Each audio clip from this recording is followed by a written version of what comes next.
Et bonjour à tous sur le live.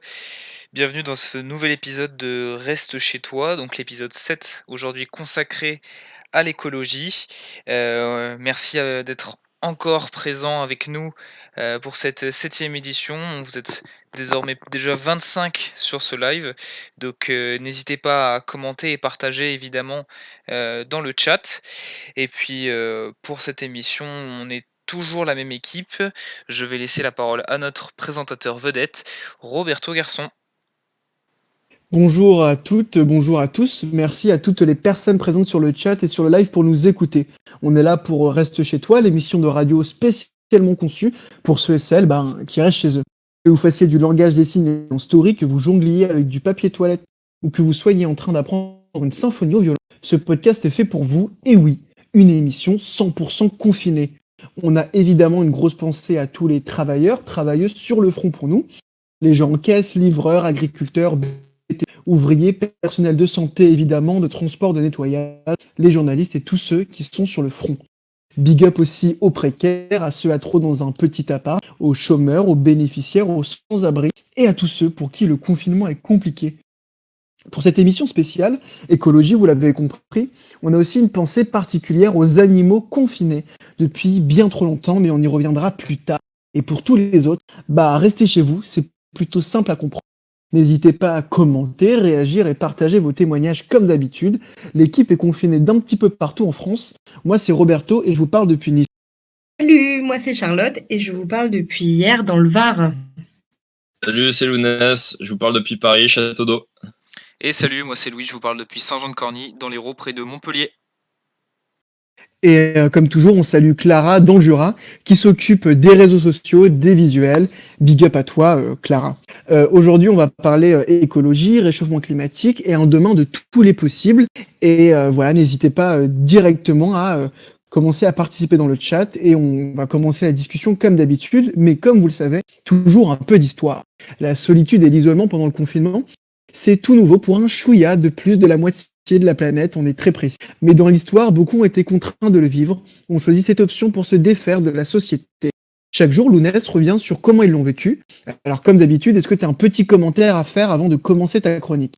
Et oui, Roberto, je voulais juste vous faire part d'à quel point je trouve ça génial, cette résilience de la nature, notamment chez moi, parce qu'à part à quoi sert une chronique si je peux pas raconter ma vie et ainsi combler à mon manque chronique d'affection. Alors ce confinement, ça a vraiment été l'occasion pour moi de renouer avec la vie sauvage. Mais comment est-ce possible? Tu habites à Paris, tu vas me dire, Roberto, quelle perspicacité. Mais qui a dit que les animaux ne pouvaient pas avoir leur place dans les villes? Depuis le début du confinement, j'ai eu successivement l'occasion de faire rencontre avec une portée de souris dans ma cuisine et une colonie de punaises de lit à même mon corps, même si je crois que dans ce cas-là, on parle d'animaux domestiques, c'est à vérifier.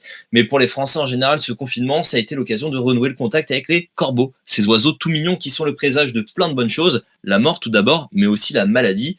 Mais les corbeaux, ce n'est pas que ça, c'est aussi le joli surnom donné à ceux qui, pendant la collaboration avec les nazis, sous couvert de valeurs civiques comme la justice ou encore la propreté de l'espace public, dénonçaient leurs voisins. Une tradition française qui revient en force en cette période de confinement. Le Monde a d'ailleurs écrit un article très intéressant à ce sujet.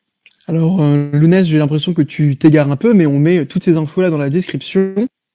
Père Lounès, raconte-nous une histoire. En effet, je suis tout à tes ordres. Alors que les animaux colonisent les centres-villes en ce moment, je vais vous raconter l'histoire d'un être humain qui a habité pendant 30 ans isolé dans la jungle par erreur. Moi, je vous explique. Hiro Onoda est un étudiant de japonais de 20 ans quand il est appelé à prendre des armes pour son pays lors de la Seconde Guerre mondiale. Fin 1944, il est envoyé dans une jungle, dans une île des Philippines, avec un petit groupe de soldats pour récolter des informations. Ces instructions, interdiction absolue de se donner la mort tant que sa mission d'infiltration n'est pas terminée, et à la fin de celle-ci, on viendra le chercher, quoi qu'il arrive. Et seulement 2 mois plus tard, les Alliés reprennent l'île, les soldats se dispersent dans la jungle et la plupart d'entre eux sont tués, mais Hiro Onoda survit avec quelques hommes, ils se nourrissent des restes de leur ration militaire complétée avec de la nourriture qu'ils volent dans les fermes et se battent contre les moustiques et le paludisme. La troupe continue de vivre comme ça pendant 10 mois, jusqu'à ce qu'ils tombent sur un tract dans une ferme leur disant que la guerre était finie et que les soldats japonais pouvaient sortir des montagnes, mais ils ne croient pas que leur pays ait pu abandonner si vite, ignorant Hiroshima et Nagasaki. Leur général ordonne donc un largage de tracts au-dessus de la jungle pour leur demander de rentrer, mais rien n'y fait, ils croient à un piège. Les représentants de l'armée japonaise se rendent alors sur place avec des mégaphones pour leur demander une bonne fois pour toutes de se rendre, mais les 4 derniers hommes ne lâchent pas l'affaire et veulent continuer le combat. Les années passent, un soldat déserte, 2 soldats du groupe s'entretuent et l'un d'eux meurt. Ambiance. Enfin, 27 ans plus tard, le dernier compagnon d'Onoda est tué lors d'un combat qu'ils ont provoqué avec une patrouille de l'armée philippine. Les Japonais se rendent alors compte qu'il est possible qu'ils soient encore embusqués dans la jungle. 2 ans plus tard, un étudiant japonais se met alors en tête d'aller à sa recherche. Il le trouve, mais le soldat obéissant est encore persuadé que l'armée viendra le chercher. L'étudiant convainc donc le major qui lui avait donné ses instructions d'aller voir Onoda alors qu'il était devenu libraire entre-temps. Et c'est ainsi qu'à 52 ans, Hiro Onoda quitte la jungle, celui-ci regrettant d'avoir perdu ses hommes et tué une dizaine d'habitants philippins pour rien. Il n'a pas supporté de rentrer au Japon, le pays ayant métamorphosé en 30 ans, et se réfugie donc dans un ranch au Brésil avant de devenir une star dans son pays d'origine quand il décide de créer un camp de survie. Alors comment a-t-il survécu à ce confinement dans un endroit encore plus perdu que chez Clara et pendant toutes ces années? Je n'avais qu'une seule chose en tête, exécuter les ordres, a-t-il expliqué à son retour au Japon. Et si on s'inspirait de son obéissance, aujourd'hui, dans cette guerre contre le coronavirus, les ordres sont « reste chez toi ».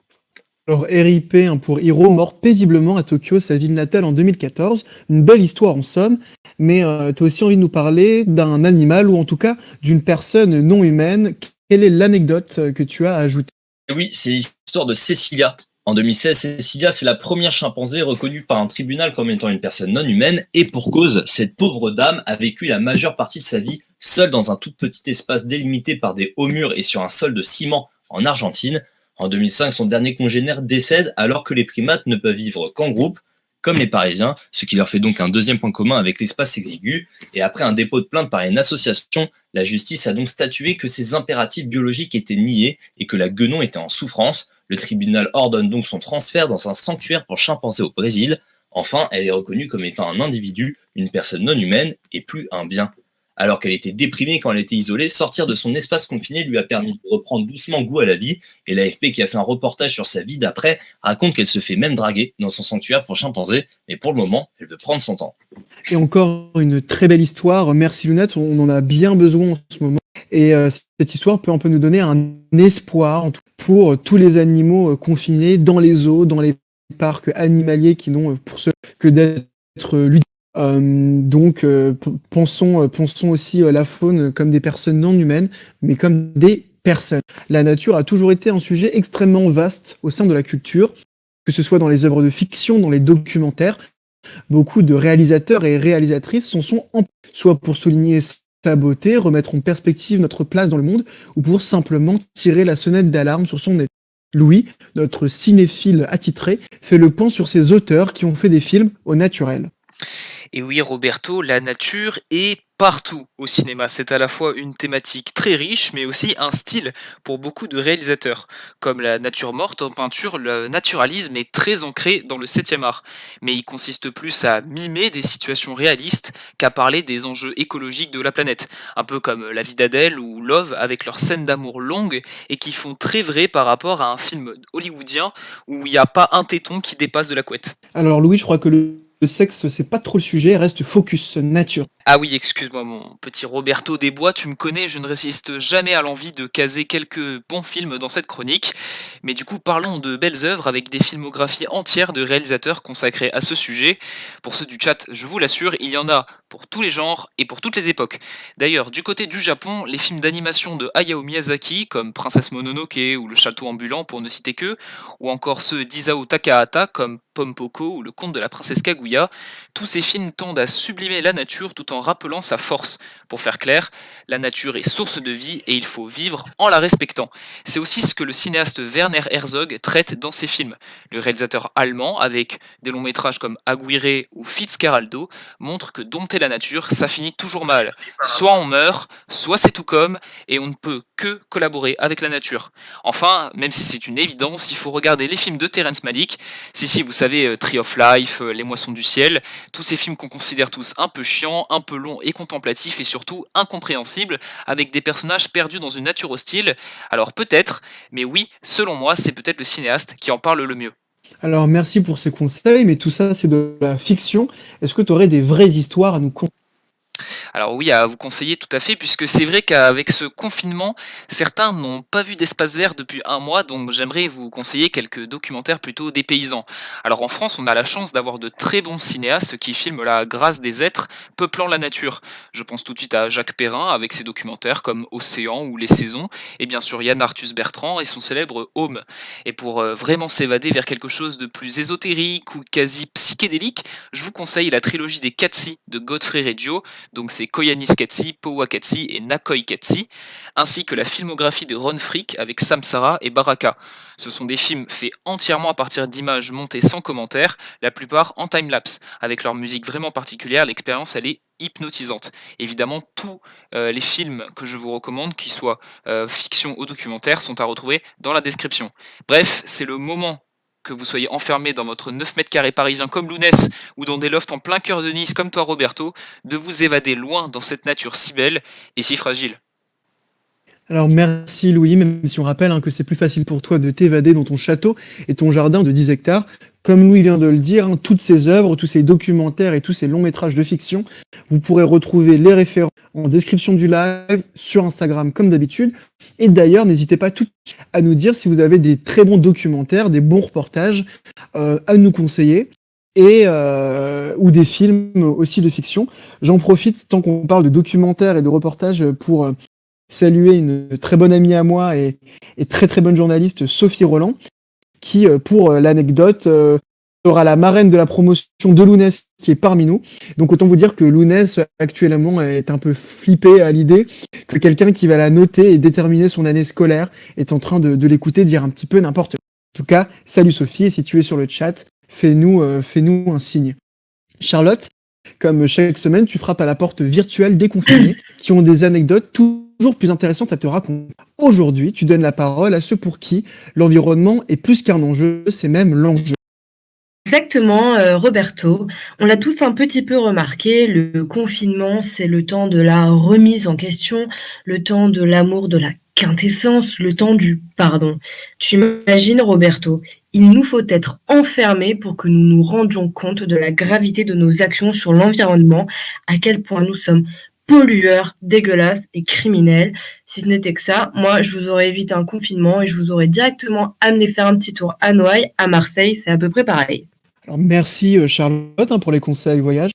Écoute, pas de souci, Roby. Sinon, avant de plonger un petit peu comme Thomas Cook, j'ai décidé de bosser et je suis partie à la rencontre de Nicolas. Nicolas était étudiant en faculté de sciences où il s'est beaucoup intéressé à l'écologie. Il s'est d'ailleurs lancé en janvier dans le ramassage d'ordures et il a profité du confinement pour s'intéresser un petit peu plus à l'écologie. Nicolas aime à s'extasier, un petit peu comme nous tous, sur notre faune et notre flore reprenant leur pouvoir. Mais ce que me mentionnait aussi Nicolas, c'est la pollution sonore aussi à laquelle nous sommes que peu, voire pas confrontés. À part le soir pour mes voisins vers 22h quand je m'époumonne sur du Britney, mais bon, on passera. Et qu'on a tendance à oublier. On oublie cette pollution sonore. Un petit peu, vous savez, comme quand on a un rhume et qu'on se rend compte à quel point respirer normalement, c'est juste génial. Du coup, Nicolas me disait quand même qu'il voyait moins de déchets au sol, ce qui est une victoire, mais qu'il voyait quand même beaucoup de masques et de gants. Ce qui, alors, d'une part, décourage fortement à les ramasser et qui, d'autre part, justifie bien que même à l'arrêt, certains continuent de jeter leur merde au sol. Mais c'est un petit peu décourageant, non ? Décourageant, je sais pas, réaliste peut-être. Après, bien heureusement, on a des super-héros de l'environnement et j'aimerais te faire part du projet d'une amie à moi, Philippine, Philou pour les intimes, qui se développe et que je trouve vraiment hyper original. Alors salut Philippine ou Philou pour les intimes si tu nous écoutes. Et là, Charlotte, c'est toi. Alors, Philippine a créé le 8e nain. Le 8e nain, c'est une association qui lutte contre le gaspillage de tissus en récupérant les chutes pour en refaire d'autres petits accessoires. Donc, sur le 8e nain, par exemple, vous pouvez retrouver des bobs et des chouchous.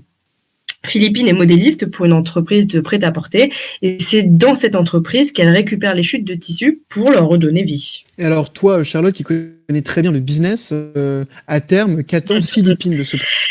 Eh bien, Philippines souhaiterait être mise en relation avec d'autres industries du textile pour pouvoir récupérer encore plus de tissus et faire encore plus de choses. Aujourd'hui, elle est en discussion avec, certains organismes qui s'occupent de nettoyer les océans avec lesquels elle aimerait créer des partenariats pour pouvoir reverser 100 des bénéfices à ces associations. Donc, acheter les jolies créations de mon amie Philippine, c'est d'une part lutter contre le gaspillage, mais surtout, à terme, participer à des actions d'associations qui luttent en faveur de l'environnement. C'est vrai, l'industrie du textile n'a pas pour coutume d'être très éco-friendly. Et Roberto, hein, rappelons que l'industrie textile est une des industries les plus polluantes. Et ce que me disait Philippine, friande évidemment de consommation de vêtements, hein, c'est son métier, c'est son environnement, qu'elle avait tendance à se laisser tenter par de la fast fashion. Vous savez, ces entreprises dans lesquelles on a tendance à acheter des vêtements qui sont faits en Oui, chaîne. H&M, Donc on parle de Zara. Exactement. Et elle me disait qu'il fallait en fait se recentrer vers des vêtements qui auront une longue durée de vie et que si effectivement, je sais pas, il y a un petit top de chez Zara, Roberto, je connais tes goûts, qui te plaît, eh ben pourquoi pas aller voir en premier lieu une structure comme Vinted, voir s'ils n'ont pas ce dit article qui a déjà été utilisé. Donc, par exemple, si je recherche ce top et comment je fais pour retrouver Philippine et l'application? Donc c'est sur Vinted, c'est ça? Exactement, c'est sur Vinted qu'on peut retrouver Philippine. Je vais vous envoyer le lien d'ailleurs dans les commentaires et on le mettra en description. Et donc voilà, comme on le disait un petit peu, il est temps de favoriser des plateformes de seconde main comme Vinted. Il y a beaucoup de friperies en ligne aussi qui permettent la revente de vieux vêtements. Et voilà, profitons du confinement pour repenser notre manière de consommer. Moi, personnellement, depuis le début du confinement, j'alterne entre 3 tenues, à savoir une tenue sport, un pyjama et une tenue confort. Et je me rends compte que toutes les fringues que j'ai ou que j'ai toujours voulu sont en fait loin d'être indispensables. Puis bon, si ça peut nous permettre d'éradiquer définitivement la hug, moi, j'adhère encore plus. Et le mot de la fin, c'est quoi? Eh bien, Roberto, la prise de conscience écologique est de plus en plus forte en ces temps de confinement. Et ce temps qui nous est apporté est un moyen de repenser notre manière de consommer. Alors, soyons comme Nicolas, soyons comme Philippine, recentrons-nous sur l'environnement et freinons notre consommation. Merci Charlotte, hein, les mots sages, hein, comme toujours, on les adore. Donc n'hésitez pas à aller regarder le projet associatif ou en tout cas qui aidera beaucoup d'associations de Philippines. Et comme Nicolas, n'hésitez pas aussi à faire des actions locales, c'est déjà ça. Et ça peut encore plus de ça vous sensibiliser à votre environnement proche. Et également, tant qu'on y est, n'hésitez pas à nous envoyer tout de suite, hein, ou pendant tout le long de cette émission, les projets que vous connaissez de vos amis, de vos entourages, vos propres projets, ou même, pourquoi pas, vos propres idées. Peut-être que dans le chat, il y a des nouvelles rencontres qui peuvent se faire et qu'on va pouvoir penser écologie avec des projets concrets. Et là, le confinement nous donne du temps pour développer tous ces projets. Donc voilà, n'hésitez pas tout de suite à échanger dans les commentaires. J'en connais beaucoup d'entre vous, je connais votre sensibilité à l'environnement et aux questions écologiques. Donc n'hésitez pas à échanger et on vous donnera tous les liens du projet de Philippines notamment. C'est maintenant l'heure de la discussion hein, où on va pouvoir interagir ensemble. Depuis des années pour beaucoup d'entre nous, ou des mois, ou parfois des semaines pour les nouveaux écoles, le réchauffement climatique nous angoisse, nous terrifie, ou au contraire nous motive à vouloir changer le monde. En cette période de confinement, on a tout le temps pour payer le prix de nos actions passées et penser la force de celles à venir. N'oubliez pas que si nous sommes ici, c'est sûrement à cause de l'animal le plus braconné de la planète, et oui, le petit pangolin. Mais à Reste chez toi, on aime penser demain, on aime penser futur, tout en étant réaliste, bien que parfois en étant triste. Et oui, on dirait un poème, mais on va essayer de parler de solutions, on va essayer aussi de parler de ce qui se passe actuellement pour remettre un peu d'énergie dans les faits, dans les infos. Avant de commencer cette discussion, je rebondis sur ce que Sophie a dit. Alors, on retrouve voilà ce que Sophie a dit. Merci Roberto, on lui faisait un petit billet. Bravo pour votre live, merci. Et à Lounès, no pressure, ne t'en fais pas, pas de pression à avoir car Sophie a... Et voilà, on félicite hein, l'action dans les commentaires de Philou. Et il y a le lien, donc n'hésitez pas à y aller tout de suite. Mais on va commencer cette discussion en parlant de un peu ce qu'on a tous vu autour de nous. On a vu ces animaux qui reviennent peu à peu dans les trottoirs, hein. Les cygnes visiblement à Venise, les canards dans les rues de Paris, les sangliers en Italie, les dauphins un peu partout, les baleines à Marseille. Bref, est-ce que la nature reprend ses droits? Reprend ses droits, pardon. C'est une question qu'on s'est tous un peu posée. Et en fait, c'est un petit peu plus compliqué que ça. C'est ce dont tu vas nous parler, Lounès. Et oui, partout à travers le monde, le confinement fait revenir les animaux sauvages là où les humains avaient pris leurs habitudes. Tout ça grâce à la chute du transport maritime et la circulation piétonne automobile. Mais est-ce que c'est une bonne nouvelle? Eh bien, pas vraiment. Les chercheurs gardent leurs précautions et les associations de lutte pour la biodiversité gardent leurs réserves. Les animaux ont toujours vécu dans les villes, c'est juste qu'on ne les voit pas parce qu'ils sont craintifs et qu'ils ont appris à vivre cachés afin de survivre. Et s'il y a un baby boom qui est attendu pendant le printemps, comme le confinement devrait pouvoir les aider à la saison des reproductions, la peur c'est que les bébés ne s'habituent pas à notre présence et prennent trop de risques une fois les voitures de retour en ville. Et le chercheur Samuel Chaléa calme carrément nos ardeurs dans un interview accordé à 20 minutes. Il ne faut pas s'attendre à un retour de nouvelles espèces dans les villes, ni à un bond de la vie sauvage en population et diversité des espèces. La pression des hommes sur la nature reste dramatique. Il ne reste plus qu'à changer nos modes de vie pour être plus inclusifs envers les autres animaux à la fin du confinement. Alors merci Lounès pour ce point, parce qu'il est effectivement bon de rappeler, c'est vrai que ça fait plaisir, hein, de voir les animaux revenir dans des endroits qu'ils avaient échappé. Mais en tout cas, ça pose quand même des questions, c'est-à-dire que quand on voit des canards dans les rues de Paris, on sait très bien que les canards ne pourront pas vivre dans les rues de Paris, parce que c'est pas un environnement qui est fait pour eux. Et en plus, avec la reprise de l'activité humaine, on ne peut pas envisager en fait une reprise d'une faune qui avait complètement quitté les zones urbaines, ou plutôt à l'inverse, on a délogé les animaux de ces zones urbaines. Et donc, ça nous pousse en fait à nous dire que les espaces qu'on a actuellement ne sont pas viables pour inclure ces formes de vie animales-là. Donc, on peut très bien se féliciter de baleines sur le port de Marseille, mais le problème est bien plus profond. Et en fait, on a harcelé la faune pendant des décennies et des décennies, et c'est pas le fait de leur laisser un peu d'espace, quelques semaines, qui va changer quoi que ce soit. Néanmoins, il y a quand même des effets ponctuels autres que les animaux. On peut parler aussi de la pollution. Louis, tu vas nous en dire un petit peu plus sur le sujet.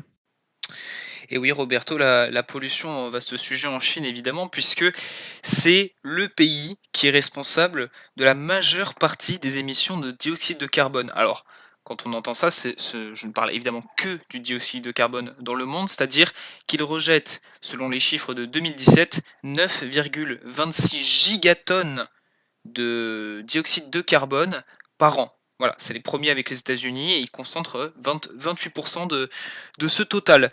Mais du coup, avec le coronavirus, c'est sans doute peut-être l'un des seuls rares effets positifs de cette crise. La pollution a considérablement baissé. Si on veut parler chiffres, en janvier et février, la concentration de dioxyde d'azote, cette fois, elle a diminué de 30 à 50% dans les grandes villes par rapport à 2019. Et le taux de monoxyde de carbone, cette fois-ci, il a baissé entre 10 et 45% entre Wuhan et Pékin. Donc et aussi les particules fines ont aussi chuté de 20 à 30%. Donc on est sur vraiment une grosse baisse. Et au niveau du dioxyde de carbone, c'est 200 millions de tonnes en moins qui sont rejetées en Chine, rien que sur cette période de janvier-février. Donc la phrase un peu choc qu'on pourrait dire avec cette baisse de pollution, elle est du chercheur français François Gémen. Le nombre de vies épargnées grâce à la baisse de la pollution atmosphérique est plus important que le nombre de morts causées par le coronavirus, puisque pour l'instant en Chine, selon les chiffres officiels, 3500 décès sont à répertorier, tandis que la pollution atmosphérique tue en moyenne chaque année 1,1 million de personnes dans le pays. Donc, dans un article de Reporter, on a plusieurs scientifiques qui nuancent par contre cette embellie climatique. On a Hervé Le Treut qui dit qu'en fait, on est encore loin d'inverser la courbe. Les émissions, en fait, elles ont continué des années, on a accumulé des gaz pendant plusieurs décennies. En fait, c'est pas du jour au lendemain que d'un coup on va enrayer le phénomène. C'est une situation qu'il appelle marginale. Surtout qu'en fait, avec la relance qui se prépare économique, la Chine en fait pourrait réouvrir des usines à charbon et les gouvernements faire le choix en fait d'investissement dans les énergies fossiles pour relancer plus vite l'activité économique. Alors du coup, Hervé Le Treut, il conclut en déclarant qu'en fait, il y aura un avant quand même et un après coronavirus d'un point de vue climatique. L'épidémie et les mesures prises à son encontre vont créer un choc psychologique dans nos sociétés. L'épisode que nous allons vivre ne va pas nous laisser indemnes, il y aura des conséquences sur les politiques environnementales à venir. Fin de citation. Donc du coup, ce qu'il faut retenir de tout ça, c'est que malgré la relative embellie climatique, ce n'est que par une prise de conscience politique puis industrielle et enfin collective que la planète pourra enfin respirer un air un peu plus pur. Alors merci Louis pour ces infos. C'est vrai qu'on on a fait beaucoup de chiffres, mais l'idée en fait est de relativiser tout ce qu'on pourrait imaginer. La planète a subi des dégâts depuis plusieurs décennies, notamment en termes d'emmagasinement de CO2 dans l'air. Et donc c'est pas si vous voulez, c'est pas le fait de laisser respirer la planète quelques semaines qui va changer ce problème-là. On peut donc faire face à des bénéfices ponctuels à très court terme, mais il faut des efforts soutenus pendant des décennies par tous les États du monde pour enfin voir des actions majeures se dérouler pour l'ensemble de l'ensemble de la planète, bien que, donc on le répète, il peut y avoir des bénéfices locaux. Avant de donner la parole à Charlotte, je vous demande à vous, quel est votre état d'esprit vis-à-vis de ces informations? Et vous, est-ce que vous avez eu l'impression que la planète respire? J'ai vu beaucoup d'entre vous commenter sur Internet, partager des liens avec ces animaux donc, qui reviennent, dont vous a parlé juste avant. Quelle est votre impression? Est-ce que pour vous, on va vers un plus écologique à la fin de ce confinement? Ou est-ce que vous êtes plutôt pessimiste vis-à-vis de ça?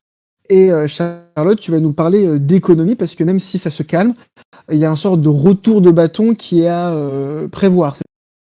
Alors, écoutez, moi, je ne m'impose pas comme étant économiste, bien évidemment, mais effectivement, on s'attend forcément à la suite du confinement à ce que les entreprises reprennent leur activité de manière un petit peu plus intensive, un petit peu plus intense, puisque il va falloir rattraper, si je puis dire, tout ce qu'on n'a pas gagné pendant le confinement. Alors même s'il y a beaucoup de plans d'aide à la fois nationaux, régionaux et mondiaux qui sont mis en place et qui vont être mis en place, on l'espère par la suite, ça risque de ne pas suffire.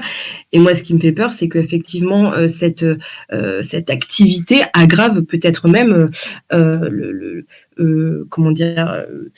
qui se passe, voilà, d'un point de vue environnemental, en fait. Donc, ça peut être très dangereux si dès aujourd'hui, on ne décide pas de cadrer un petit peu cette relance de l'activité par la suite. Et voilà, espérons que les gouvernements et que les organisations régionales et internationales prennent un petit peu les devants à ce propos. Espérons. Oui, tout à fait. Donc, tout ce qu'on vous raconte, vous retrouverez à chaque fois les liens pour en apprendre et pour retrouver les sources. Lounès, tu avais envie de nous faire une recommandation d'une page Facebook, c'est ça? Qui donne beaucoup d'informations liées à l'économie et à l'écologie. C'est Désobéissance écolo Paris. Donc c'est une page qui est assez engagée politiquement pour la lutte contre l'économie libérale et capitaliste, mais c'est un très bon moyen d'information. D'ailleurs, on vous mettra le lien en description, puisqu'il partage énormément d'articles d'information et aussi des articles universitaires de chercheurs sur les conséquences de la pollution humaine, mais aussi les causes. Et donc c'est très enrichissant. Et donc je vous invite à vous intéresser à cette page. Alors merci pour ta recommandation, ta reco Lounès. Donc voilà, vous allez retrouver les liens. Je regarde un peu là ce que vous racontez sur le chat. Bon, il y a eu un débat autour du communisme que je vous assure on ne réglera pas dans ce live. Et un autre débat autour des poules de Rio. Donc on salue les poules de Rio. Mais justement, c'est assez intéressant, c'est-à-dire que certains d'entre vous se rapprochent de la nature dans ces temps-là. Tout à l'heure, on nous parlait de pollution sonore, il me semble. Nicolas, tu nous parlais de pollution sonore, tu es dans le chat, donc n'hésite pas à nous dire comment tu te sens, toi, personnellement. Toi qui le thème te tient à cœur, pardon. Et là, on va réagir à ce que vous venez de nous dire. On a Amel qui nous dit pessimiste, chasser le naturel, il revient au galop. Alors c'est plutôt l'inverse du coup, hein. Bon bref, petit jeu de mots, on s'excuse. Mais sauf s'il y a une prise de conscience mondiale qui se passe, et ce serait un miracle. Et les USA aussi, avec leur politique capitaliste à 100%. Fais attention à Mel, hein, tu risques de lancer Lounès, et on ne pourrait plus le récupérer si on commence à parler de la politique capitaliste des États-Unis. Est-ce que vous pensez, là je vous adresse à vous dans le chat, est-ce que vous pensez qu'une prise de conscience mondiale est possible? Est-ce que vous n'y croyez pas? Ou est-ce que vous pensez justement qu'au contraire, le fait qu'on soit tous confinés, donc on est tous à se poser ces questions-là, on va vers une prise de conscience globale? Dites-nous là tout de suite, hein, réagissez si vous nous entendez.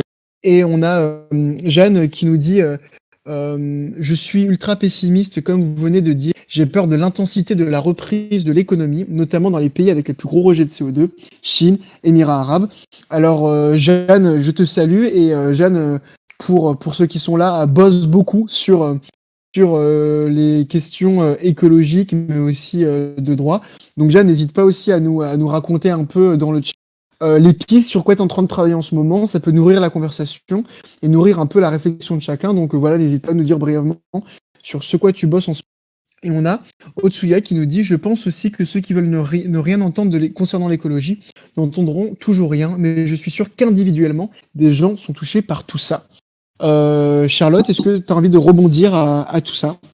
Oui, eh bien, si on prend un petit peu comme constat le confinement et le Covid-19, quand on dit aux gens ne sortez pas, restez chez vous parce qu'il y a des risques mortels très dangereux d'attraper ce virus et qu'on les voit sortir, moi je me dis que quand on en parle d'environnement qui touche de manière un petit peu globale et générale, je me dis que voilà, on aura du mal à fédérer beaucoup de monde. Et enfin, je pense que voilà, le Covid-19 est vraiment une belle métaphore de comment fédérer et comment en fait on n'y arrivera jamais totalement.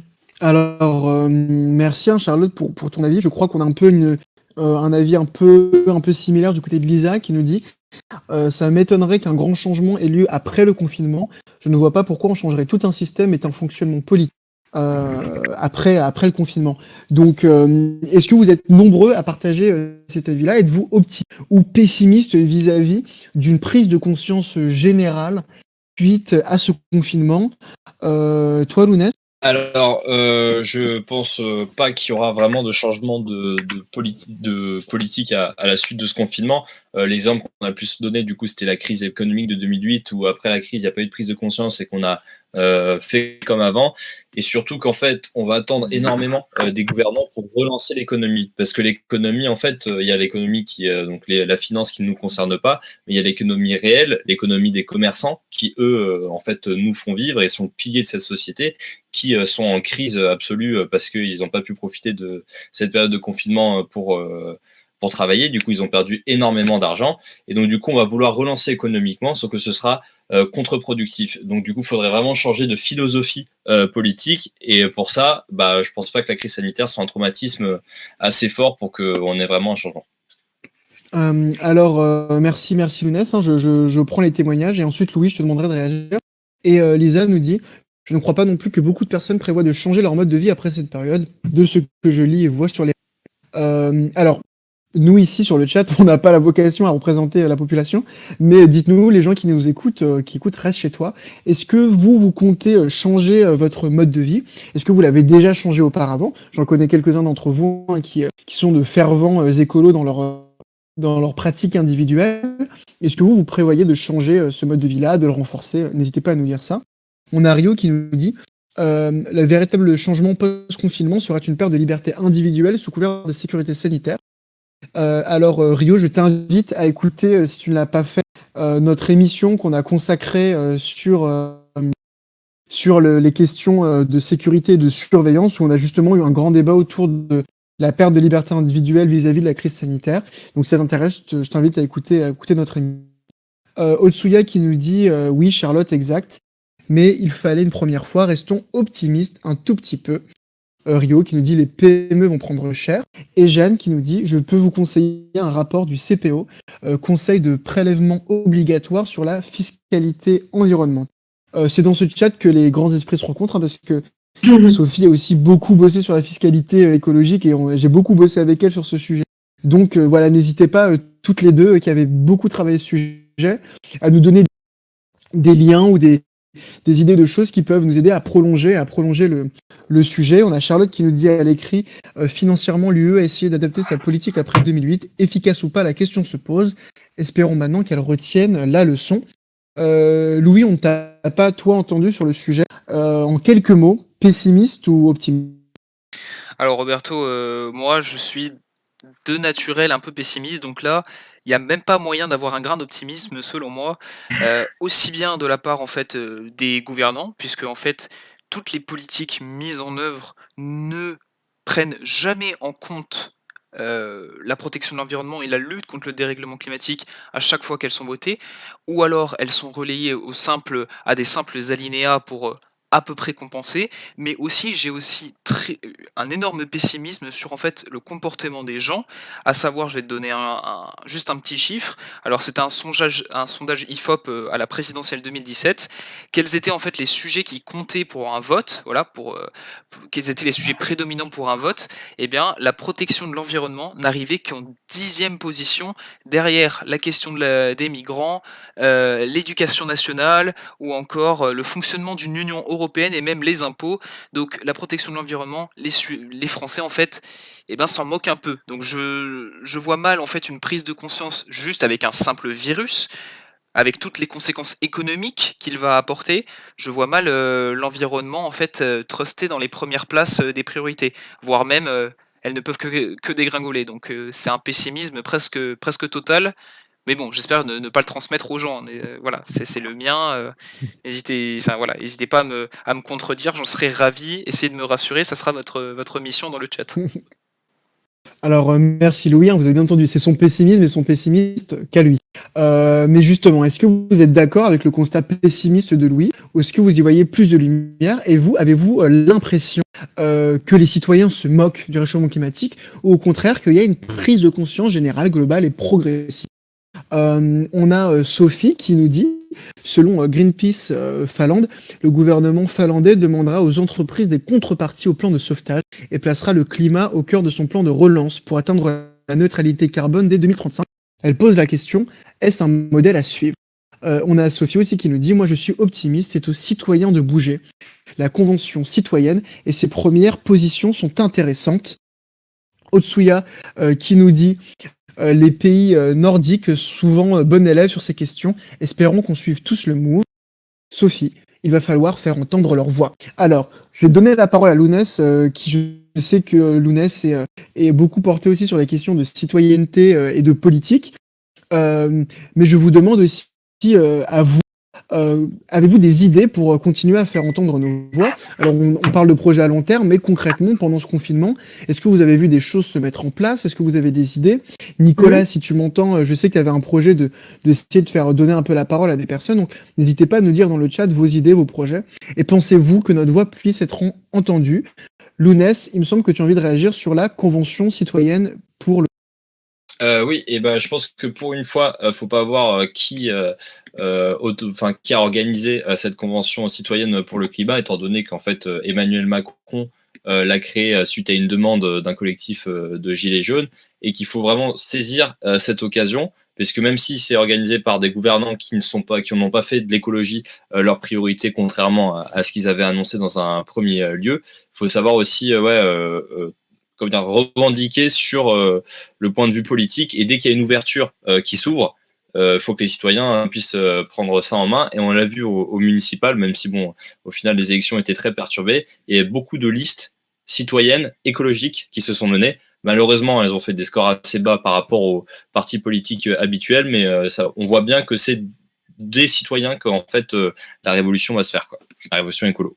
Merci, merci Lounès. Et est-ce que vous partagez la motivation de Lounès, c'est-à-dire il faut que ça passe par les citoyens et donc on fasse face à une révolution citoyenne, et surtout, croyez-vous encore à une politique gouvernementale, c'est-à-dire à la capacité du gouvernement à répondre aux enjeux écologiques?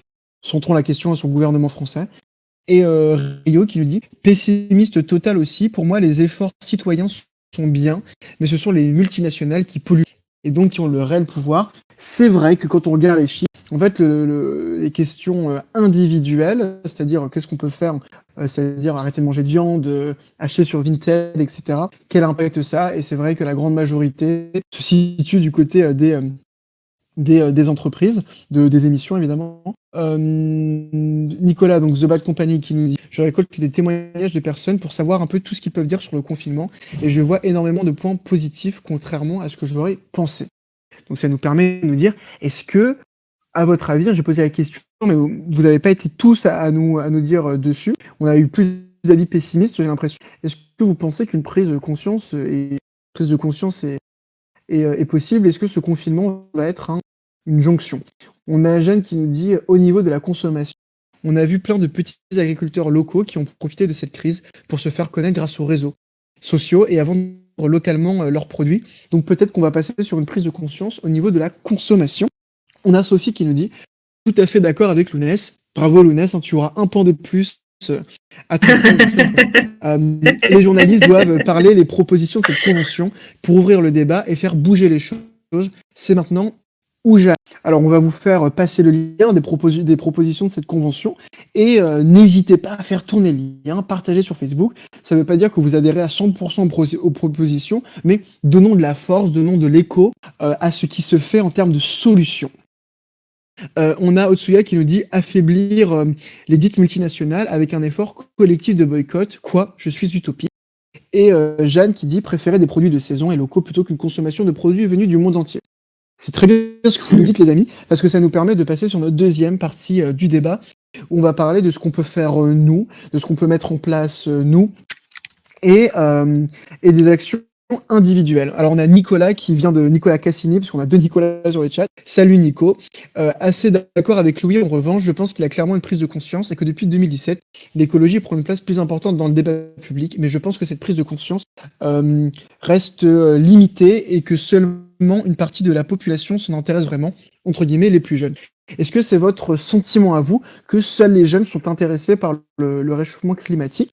Et sur le sujet du boycott que Otsuya a mentionné, et que Jeanne a un petit peu prolongé, finalement a décidé de bloquer les consommations des produits venant du monde entier pour le loco, c'est faire des fruits des multinationales. Pour vous dire, nous là dans l'équipe, on est plusieurs à boycotter des entreprises. Et moi personnellement, je boycotte toutes les multinationales du fast-food, multinationales aussi du soda, comme Coca-Cola par exemple. Et on a Charlotte Lounès ici qui a envie de parler de ça. Charlotte, est-ce que toi, tu es une boycotteuse qui milite? Alors oui, effectivement. Alors pendant de nombreuses années, et j'essaye encore de le faire, en fait, j'ai boycotté Sanofi. J'ai décidé d'arrêter aussi, de manger de la viande, mais ça, c'est pas une multinationale en soi, mais je ne vais plus dans les fast-foods, je ne bois plus de Coca-Cola aussi. J'ai arrêté de fumer, donc je ne donne plus d'argent à ces grosses entreprises du tabac. Donc voilà, il y a pas mal d'entreprises que je décide de boycotter, silencieusement, mais je le fais. Et Lounès, merci Charlotte, c'est team boycott ici. Donc je vais tomber sur la mauvaise équipe pour vous dire de ne pas consommer ou de consommer. Mais bon, évidemment, c'est nos convictions politiques. Et Lounès aussi, t'es un petit pote du boycott, toi. Alors, juste, je voulais faire une petite précision juridique. Dans l'article 225 alinéa 2 du Code pénal, il est précisé qu'entraver l'exercice normal d'une activité économique quelconque est une discrimination. Donc du coup, l'appel au boycott peut être interdit. Et donc du coup, en France, on s'interdit les appels au boycott. Et ça a bien revenu quand il y a eu un appel au boycott des produits israéliens, enfin du moins qui ont été produits dans des colonies israéliennes, notamment avec l'entreprise SodaStream, mais à titre personnel. Donc du coup, le boycott personnel, il est autorisé. Et je ne mange pas dans les fast-foods depuis maintenant 3 ans. Et puis aussi les sodas, j'arrête d'acheter. Et puis en général aussi toutes les bouteilles d'eau. Donc du coup, que ce soit de Nestlé ou de la Coca-Cola Company, j'évite d'en acheter puisque du coup, les entreprises qui produisent des bouteilles d'eau ne produisent pas de l'eau, mais du plastique. Alors merci Lounès, et Charlotte, t'as envie de rebondir? Non, juste une dernière chose aussi en termes de boycott, je m'étale, mais bien évidemment, toutes les entreprises qui utilisent de la vraie fourrure, Canada Goose et compagnie, etc., jamais de la vie, quoi. Franchement, ça, c'est pas possible. Surtout qu'aujourd'hui, on peut faire de la fausse fourrure si esthétiquement ça nous plaît. Voilà, donc sérieux, voilà quoi. Je lance pas un appel, mais presque. Non, mais oui, fais attention parce que tu risques d'aller en prison. Je rigole. Disclaimer, s'il y a des avocats de Sanofi qui nous écoutent. Mais en tout cas, c'est une bonne manière d'aborder le sujet de la fourrure. Otsuya, tu m'as envoyé hier un article. Sur le fait que 16 ou 17 marques avaient commencé ont annoncé ne plus produire de fourrure animale. Donc on va vous envoyer le lien. Il sera dans le live. Otsuya, justement, toi qui m'as envoyé ce lien. Quelle est ta réaction vis-à-vis de ça? Est-ce que toi, ça te donne de l'espoir? Toi qui es très engagé dans la cause animale. Et voilà, on peut peut-être aussi citer ces marques. On a Hugo qui nous dit, vous pensez que c'est utile le boycott au niveau de l'efficacité de la pratique? Alors nous, on n'est pas doctorants en sciences politiques, donc on veut pas vous dire n'importe quoi. Mais en tout cas, le problème est là, c'est que le boycott reste une pratique individuelle qui malheureusement n'a peu d'impact lorsqu'il restera des populations entières qui continuent à consommer des produits. Lisa qui nous dit boycott de l'huile de palme aussi. Otsuya qui nous dit c'est vrai, très doucement mais sûrement, j'ai confiance en la jeunesse. Écoutez-les parler de nos podcasteurs. Consommer politiquement. Oui, consommer politiquement, on vous le répète. Amel, voilà, qui nous dit les fast-food. Hugo qui dit genre une pratique politique centrée sur la consommation, entre parenthèses boycott, et une qui se centre sur la production. Hugo, n'hésite pas à nous développer ton idée. Et on a Otsuya qui nous dit mon ex travaille chez Sanofi, boycottez-les. Alors, pour contrer l'ex de Otsuya, boycotter Sanofi, vous avez bien entendu, la raison n'est pas écologique, mais il faut boycotter là où bosse l'ex d'Otsuya. Donner un peu de force, Otsuya est là pour nous, donc soyez pour elle. On a Sophie qui nous dit selon moi, le boycott citoyen ne peut avoir qu'un impact limité et a rarement prouvé son efficacité. Voilà les problèmes qu'on évoquait. Lisa qui nous dit je pense que le boycott peut être super efficace car si pas d'achat, les entreprises sont obligées de changer ce qu'elles font pour attirer des clients. Toi Louis, il me semble que tu boycottes non pas des produits alimentaires, mais des produits technologiques ou textiles. Ouais, Roberto, alors moi, déjà, faut savoir que je m'habille vraiment de manière mais n'importe quoi. Enfin vraiment, moi je prends des t-shirts, allez, je prends un t-shirt comme ça à 5 €, 10 €, je suis très content. Je m'en fiche en fait un peu de la mode et en fait prendre des vêtements pour acheter des vêtements, rien que le concept des soldes où il faut à tout prix acheter, me gonfle à un point pas possible.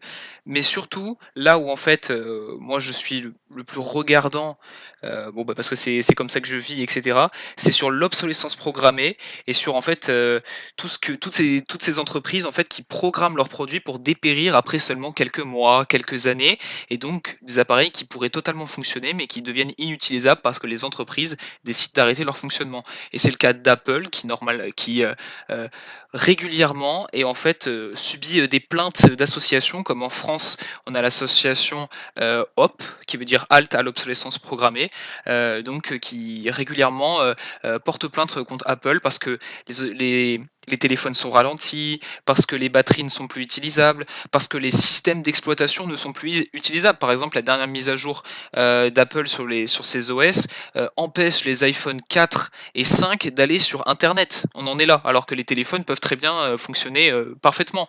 Donc on en est sur ce genre de choses et qui en fait remettent complètement en cause les modèles de consommation, c'est-à-dire que les entreprises sont presque opposées maintenant à la durabilité par opposition à la croissance. C'est ça qu'elles regardent. Elles regardent évidemment que à court terme ce qu'elles peuvent engranger comme capitaux, et elles s'opposent du coup forcément à une durabilité, à quelque chose de plus écologique, même si en France quand même, j'ajouterai un petit bonus, on a créé cette année un indice de réparabilité qui en fait indique quand des pièces en fait sont facilement trouvables, etc.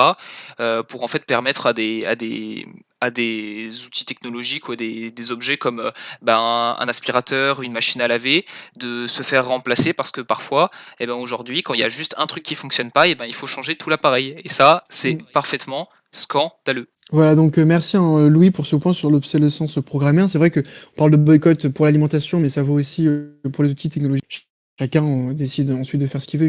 sur le sujet du boycott qu'on va conclure là pour arriver sur la fin de notre débat.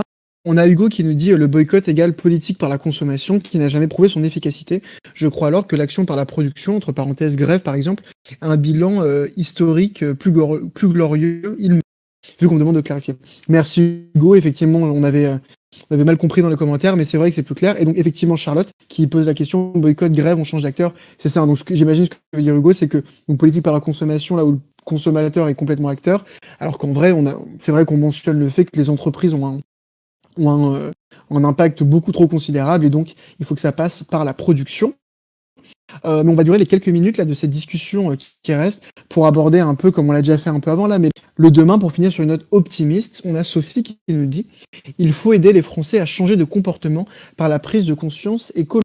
Alors Sophie, selon toi, quels seraient les facteurs, les déclencheurs qui peuvent nous aider ? Et n'hésitez pas à nous dire d'ailleurs dans les commentaires, vous qui avez changé vos pratiques liées à l'écologie, qu'est-ce qui a été un déclencheur pour vous et qu'est-ce qu'on peut faire pour spread the word et donner de la force un peu autour de nous.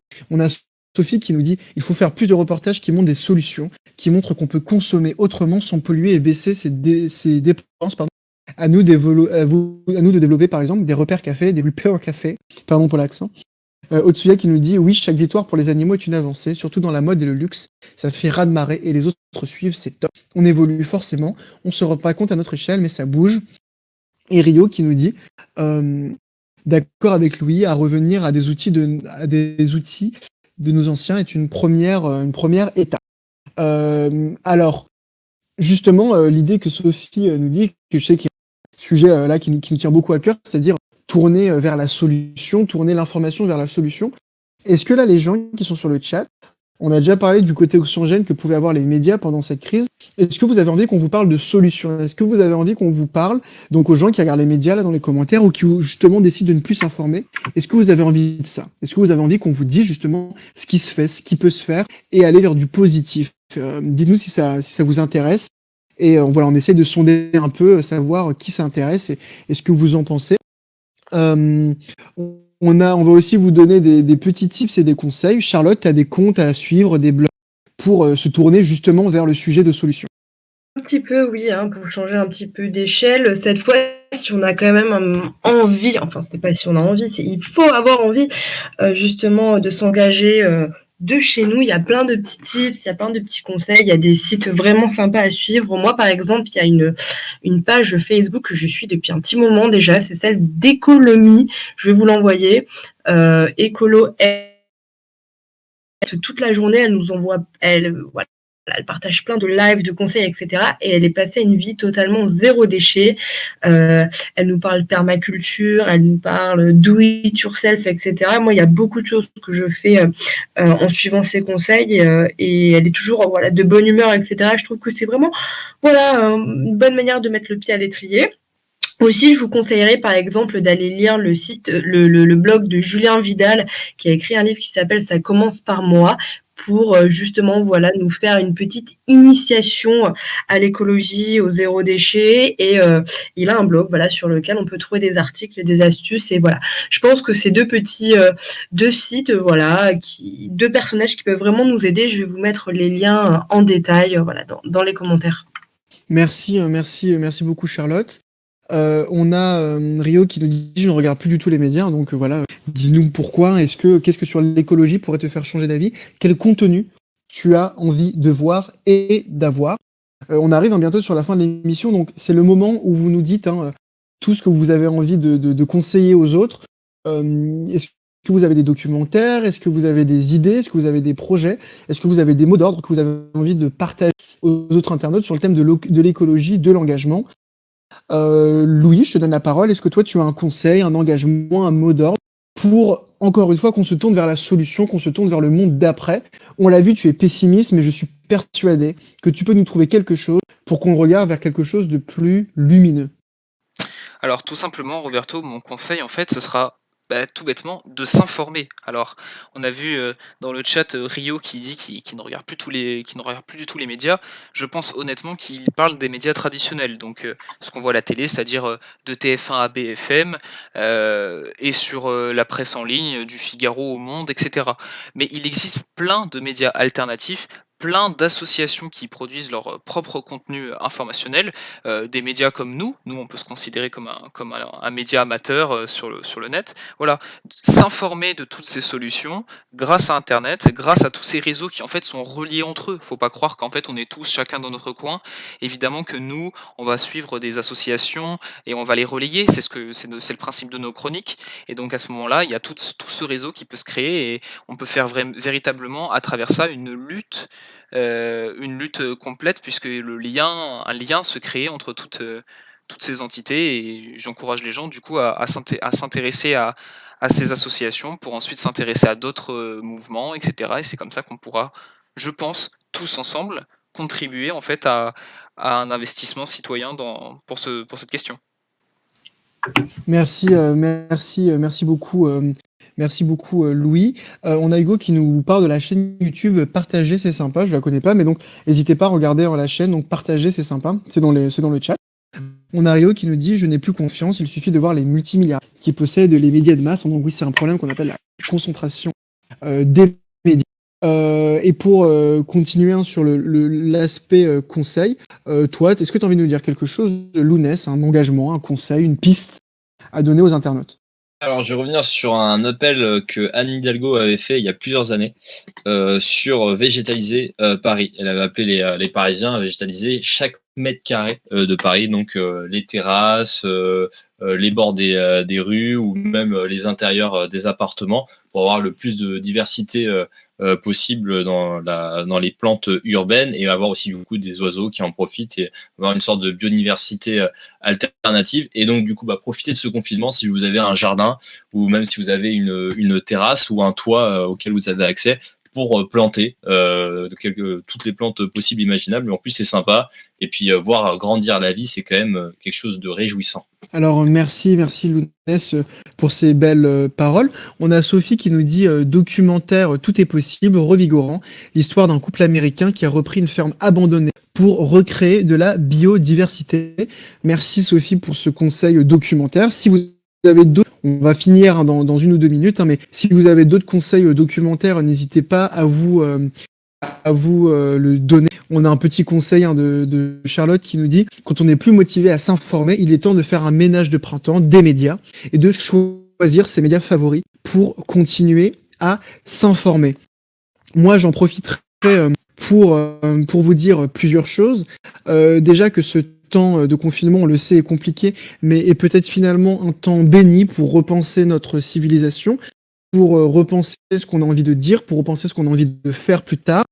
Beaucoup d'entre vous expriment leur angoisse, beaucoup d'entre vous expriment leur impuissance face aux politiques gouvernementales, face au réchauffement climatique. Dites-vous quelque chose, on est tous citoyens, on est tous acteurs. Alors je vais pas vous demander de vous engager pour le parti politique Reste chez toi, mais en tout cas, créer, c'est-à-dire que si vous ne trouvez, faites comme Philippines, c'est-à-dire si vous ne trouvez pas l'idée dans vos achats, vous créez, faites un compte Instagram, partagez vos idées, contactez des associations.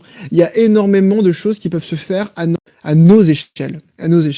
Nous, notre petite émission Reste chez toi, elle est là pour parler de conseils, pour échanger avec vous. Et si chacun développe ses projets, chacun développe ses initiatives, on va y arriver.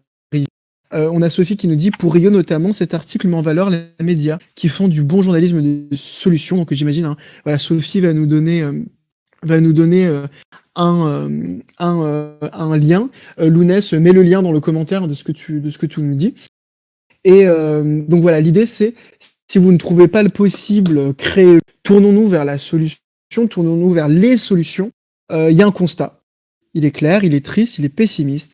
Mais je n'ai aucun doute sur le fait qu'on soit capable, en tant que civilisation, en tant qu'espèce, déjà de se réunir et d'inclure plus la vie animale dans nos vies, mais aussi de ne pas penser à inclusion, on devrait littéralement en faire partie et ne pas s'en éloigner.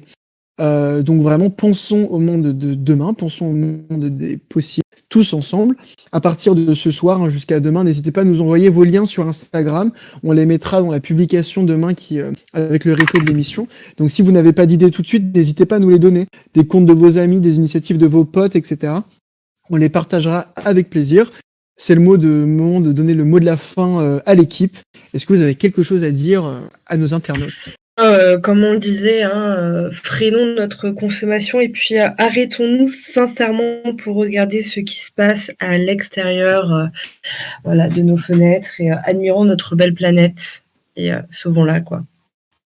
Donc, du coup, c'est un mot de la fin qui va prendre qui va être un conseil de visionnage. C'est le film Demain, qui même si maintenant il a un peu vieilli, qui revient sur les initiatives locales et positives à propos d'écologie, et ça redonne de l'espoir, même si depuis les choses n'ont pas beaucoup changé, c'était il y a 5 ans. Bon, et quant à moi, du coup, je vous conseillerais en fait de peut-être revenir à l'essentiel, d'en profiter avec ce confinement, de faire peut-être une introspection sur ce que vous avez réellement besoin, sur ce qui en fait vous intéresse vraiment. C'est-à-dire que peut-être que vous n'avez pas besoin en fait du dernier iPhone finalement. Peut-être que vous avez besoin d'un téléphone qui vous tient peut-être 4-5 ans et puis ensuite vous allez changer parce que voilà, parce qu'on peut changer. Peut-être que vous n'avez pas besoin en fait d'avoir un ordi tout le temps, vous n'avez pas besoin d'avoir toujours le dernier truc, le dernier vêtement, tout ce genre de choses. Peut-être que vous avez besoin juste de quelque chose d'essentiel et voilà, ce serait mon petit conseil, c'est juste de faire une petite introspection sur soi et de réfléchir à ce qui peut en fait juste, être, à la base de tout et c'est peut-être pas forcément ce qu'on consomme aujourd'hui. Alors merci Louis, merci Lounès, merci Charlotte, merci Clara qui n'est pas là avec nous. Merci à tout le monde sur le chat comme d'habitude d'être là. C'est un vrai plaisir de pouvoir échanger ensemble. Et bon, le message il est plutôt simple. Restez chez vous, prenez soin de vous et voilà, profitons de ce moment pour penser, pour se recentrer sur l'essentiel comme l'a dit Louis et canaliser nos forces. On est tous individuellement des forces politiques. Imaginez ce qu'on est capable de faire ensemble. Au revoir, ciao, et très vite. Salut, bonne soirée, bonne app. Ciao.